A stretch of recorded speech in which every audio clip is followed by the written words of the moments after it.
तुम्ही हिम्मतवान आहात, तुम्ही धाडसी आहात, तुम्ही प्रस्थापित व्यवस्थेला पायाखाली तुडवलंय.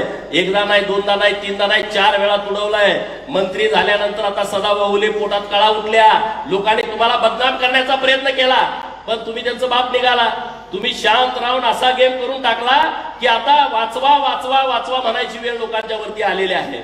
अरे गरीब घरातला एखादा माणूस आला का त्याला काय करायचं? प्रस्थापित व्यवस्थेचं ठरलंय, त्याला पहिला बदनाम करा, त्याला एकदम थिल्लर करून टाका. अरे तुमच्या 3-3, 4-4 पिढ्या त्यामध्ये गेल्या तरी तुम्हाला कोणी बदनाम करायचं नाही.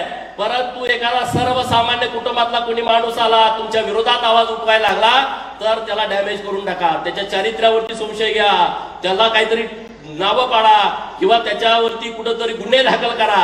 अशा पद्धतीचे प्रकार सुरू राहत आहेत. भाऊ, आम्ही तुमच्या पाठीमागे ठामपणे उभे आहोत. आम्ही काय फार मोठे कुणी आहेत अशातला भाग नाही. देवाभाग तर सक्षमपणे तुमच्या बरोबर आहेत. सदाभाऊ असतील, मी असेल, आम्ही तुमच्या बाजूनं कायमस्वरूपी कधी कसलाही प्रसंग येऊ द्या, आम्ही तुमच्या सोबत ठामपणे उभा आहे. तुम्ही पुढे जाण्याची गरज नाही. आम्ही छातीचा कोट करू. देवाभाऊसाठी तर आम्ही बाजी प्रभू सावरकर लढायला आम्ही तयार आहे.